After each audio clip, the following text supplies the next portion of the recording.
Hey y'all, my spirit squad, gang. Okay.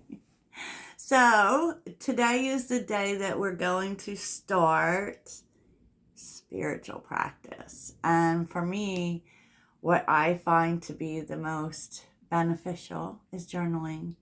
Okay? So, and journaling is really like there's no hard or fast rules with journaling. It is, it is a way to engage all of your senses through the activity, which really helps your mind, your spirit, your emotions, everything. And there's literally nothing you can't do with journaling. I mean, you can work your crap out, you can make plans, you can talk about things you want to do, you can manifest, which we will go over because there's a little bit here involved with that too. You can conquer your blockages. I mean, like journaling's just your best friend. It just is, because I don't know about you, but a lot of the times people don't want to hear all our junk, and it's just the best way to at the end of the day, it's all about mindset. Like literally everything in life is about mindset. And so, yeah, I mean, I've been journaling before I knew what journaling was, since I was a teenager. But now there's like so many things that we can do with journaling, so many different kinds of journals that we can have and explore. And it doesn't have to be like this hours upon hours type thing. You can also do it when you want to, though I suggest like you start off scheduling the times in which you do it, because it will create a habit. And so, I definitely believe in morning journaling and nighttime journaling, though I admit even myself that I'm not all the time good about the nighttime scripting. But it is a good way to clear your mind before you go to sleep, especially with events of the day that we just cannot control. And it doesn't mean that you have to stay like happy all the time. No one can do that.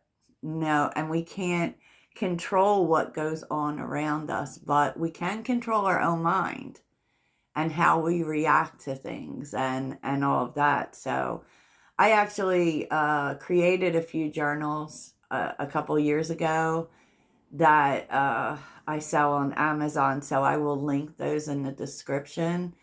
I have one for a daily journal, which I call the Daily Vibe Journal. It's like just for writing every day, and it has a affirmation on every page, because affirmations are life, y'all. And I also have a manifesting journal, which all my journals are very simple. And basically, you would write down your desire and some actions that you would take to make that happen, right? And I also have one, I felt like, and I feel like we can't stop anxiety from entering our life, or feelings. And so I created a journal that was just for feelings, because I don't have major anxiety, but I have anxiety like everyone else. And I read this book one time when I was trying to work through it. And this was by a psychologist, which I can't even remember their name, but their idea was that you have to write down your negative feelings. So, it's your positive feelings and your negative feelings, and look at where you can make adjustments. Because sometimes just seeing the negative feelings on paper and reading them back to yourself, it can really activate what you can do differently, for sure. Especially, oh, what the heck was in my hair? Oh my God. I went for a walk and all these stuff. I have to go early too, because we have serious pollen in Atlanta. So I know that sounds crazy, but I know there's one follower who lives in Atlanta they'll know what I'm talking about. But the pollen count here, especially this week, is going to be through the roof. So let's get on with it. So I did a bunch of things here, and I'm going to talk to you about different kinds of journals that you can start. I have like 6 journals going at all times. I have a journal for my business because I like seeing things written down. So I kind of do my money in, money out. I write it out. I mean, it is not my only method of keeping records, but I do. I also will write about clients. I will ideas, which I have way too many. All those things. I have this thing that I've talked about before. It's called the 1212 journal. I love, well, the number 12 is a derivative of 3, as we know, and 3 is the number for all things. I'm sorry. So the 1212 journal is a very good one to start if you're just don't know what to write. It really gets you started with journaling and is really effective. And basically, all it is, it's a book of lists. It's writing lists of 12 on basically anything from, I find that it's a very good exercise for gratitude, your wishes. It could be anything. 12 things I wish I did better. 12 things I love about whatever your life, whatever it is. It's just that the only thing you do in that book is lists of 12. Okay. And then I did a vision board journal. Now, keep in mind, y'all, I made these journals myself. I didn't as nice as these super expensive journals are, it isn't necessary for you to get them. And I know I'm saying that right on the back end of telling you I created journals, but it really isn't necessary. You can just buy a notebook and do it. And what I did with the vision board, it's so hard to get pictures, y'all. And so, I mean, who is selling magazines anymore? So, I love the vision board idea for sure, but I feel like the vision board journal does the little bit extra. It allows for you to keep track. It allows for you to be accountable to your desires, because desire with no action, things just don't magically appear, y'all. It just doesn't work that way. So what a vision board journal generally is you take a page. I used the dividers in a notebook to write down all of the things that I want to manifest in my life. And you usually divide it by categories, which can be like health, business, career, travel, fun, things you want to buy, relationships, all of those things. And you write down exactly what you want to manifest in those areas. And then in the pages, you can keep track. You can write about them. You can write about your dreams, write about this thing you want to manifest, because manifestation really works effectively when you realize why you want it, how it would make you feel, because like I said, once again, it's about mindset. The things that you want, you have already. You just, that's a whole nother subject. You're just pulling them to you in the now, right? Okay, so the morning journaling that I do, I also use this thing because I'm obsessed with the number 12. And that is the 12-12 method, which was something I created for myself. And at the top of the page, I put an affirmation, which is very simple as all is well, or everything works out for me every day, right? And then I do groups of 3. So 3 things I am grateful for, 3 things I'm choosing for the day, 3 positive things about me, which generally translates into I am statements, right? And 3 intentions. 3 things, And I feel like when it comes to actions, especially like the to-do list, to keep it as small as possible is less pressure, basically. So things I am grateful for, I am grateful for, I am grateful for, right? Positive statements about you could be, I am magnetic, I am confident, I am loved. And what it's really important to, when you're choosing to feel things. So you can also put that in your intentions. So one very powerful affirmation for me, and these are things you can repeat to yourself throughout the day, is what you expect to see. So, I will write things like, I expect to see evidence of abundance all day. Things like that. And also activation words can work with your affirmations, like now, or, next week, or whatever it is. Those are things that I write every day to get my mind in a good space of positivity. And journaling for the end of the day is just about releasing.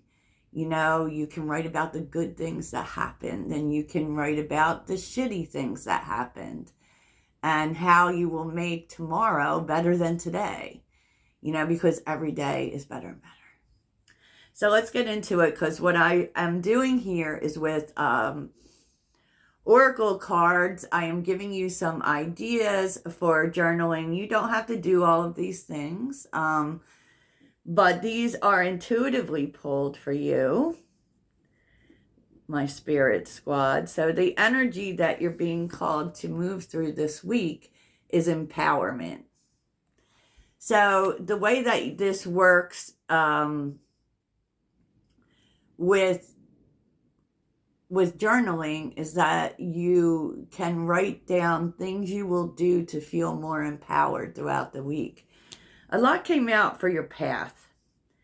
Okay, and I feel like this is to program your mind for moving forward, but in a very positive way. So I'll show you the cards, and then I'll tell you what to do. Stepping into power, you are strong beyond measure. Cat spirit, claim your independence. We know cats are independent, right? Don't mess with cats. Bee spirit, sweet results await.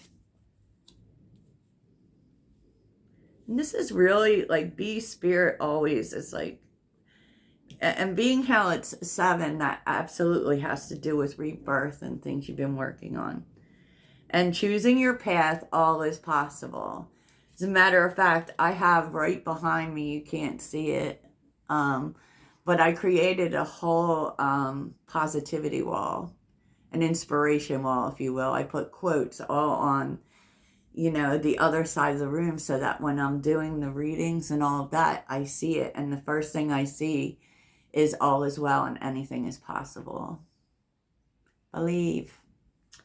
Okay, so you can write about things you want to do to feel empowered. And also, this is a point of meditation. This is what is guiding you throughout the week. So you can actually check back and write about things that empowered you throughout the week, right? A lot of feel-good energy. And this is really checking in with your path, okay? Really checking in with your path. So stepping into power. This is where you write about the experiences that have made you strong. Okay? The tough ones, the good ones, whatever made you stronger. And it's so that also you can see the shit things sometimes that happen to us. We can get too caught up in the negativity of it. This is really about rewriting your narrative. And so that is, it could be like, my breakup with so-and-so made me stronger. You are supposed to write about experiences that made you stronger. Okay? Claim your independence. Actions you would like to take. Okay? And these are things you would like to do for yourself.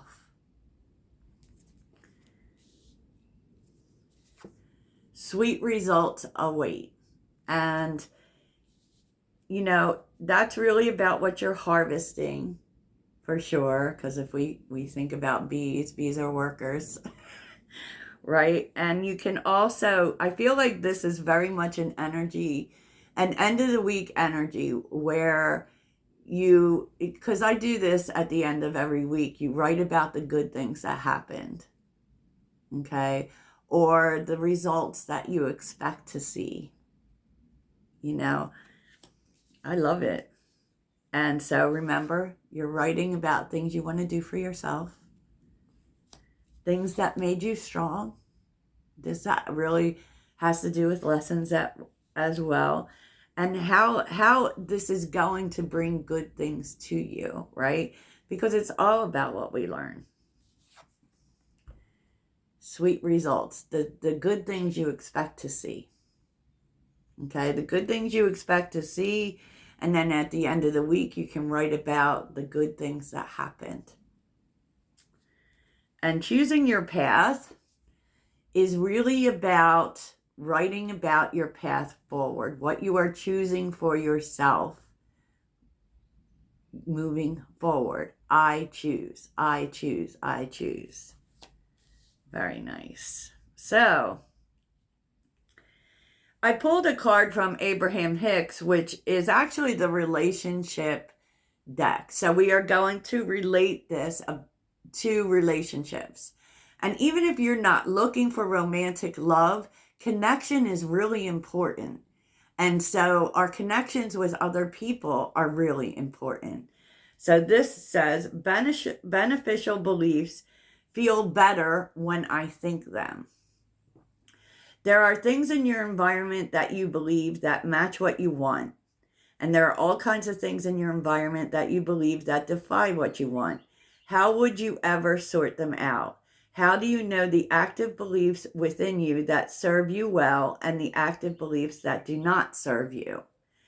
How do you know the beneficial beliefs from the detrimental ones?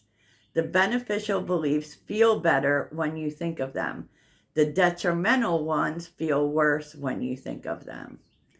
So, to you, what are the beliefs that you have about relationships that work for you, that are beneficial for you? You can also write about the ones that are not. And we all have them. That's kind of like, and what this is really talking about is how sometimes we will chase good thoughts with bad thoughts, and we don't even realize that we're doing it. So for instance, if you say to yourself, I want a partner because I'm tired of being alone, that's your ending thought. That's a negative thought. That's a negative chaser. Okay, so you're being challenged to write in regards to relationships and connections, what beliefs are good that you hold and what beliefs hurt you that you hold. It will really help you to kind of change your belief system when it comes to relationships, because we attract what we are. I'm sure you've heard that in order to attract love, we have to be love, right? So what are the good things that you think? I love this. And now we have one from your spirit guides. Have fun. Stop. When was the last time you had fun? When was the last time you took a chance and did something silly, something totally unlike you, something just for the joy of it? It's long overdue for you to let go of your analytical mind and give yourself and your soul permission to have fun. So this is like the sky's the limit with this. You can write about fun experiences that you've had and fun experiences that you want. So you literally, it's like both corners. you know, and that is how you bring that into your life. How can you engage in more fun in your life? That can like look like Saturday I'm going to the playground. I don't even care. And now we're going to finish this off with a spiritual practice that helps you with your intuition. Soul guidance. Soul guidance. Making time for activities that contribute to your spiritual growth and psychic development is not a sign of selfishness. It's more of a necessity. By doing so, it will make you a better medium and have a major impact on your overall well-being and spiritual vitality. Spending time to focus on your soul's needs enables you to nurture yourself and expand your spiritual boundaries. Therefore, for 1 week, allow this card to encourage you to do things that are uncharacteristic for you. In other words, do things that you never normally do. During this time, surrender and trust in your intuitive psychic abilities completely. If you feel that you've always wanted to have lunch with someone at work, but never made the effort, then make this week the time to ask.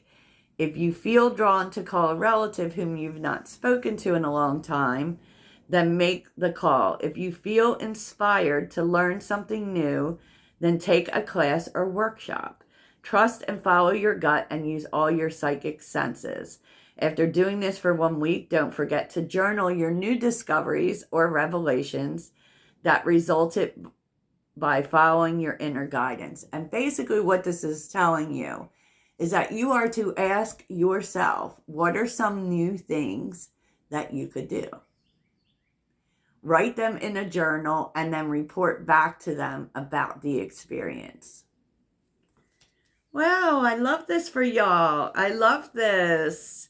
So let's finish this off with a mantra. Something you could say all throughout the day, because you definitely should repeat positive affirmations to yourself all throughout the day.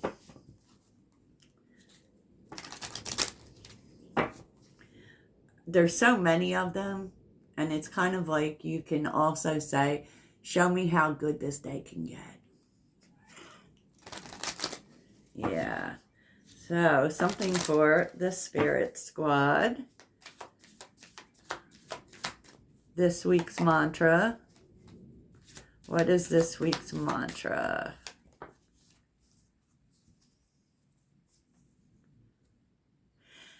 And I was just hearing that when you're writing about these experiences that made you strong, you're supposed to also write how you freed yourself from them.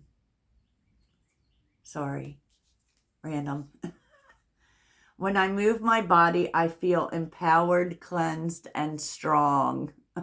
Okay, so maybe you're being led to exercise or dance it out or whatever. Wow. Okay. So that's what I have for you. I hope it really helps, and be sure to report back to me anything you might want to. Next week, I'm going to talk about shadow buddies. That's inviting others into your shadow work for kind of an accountability partner. So that's what I have for you, Toodles.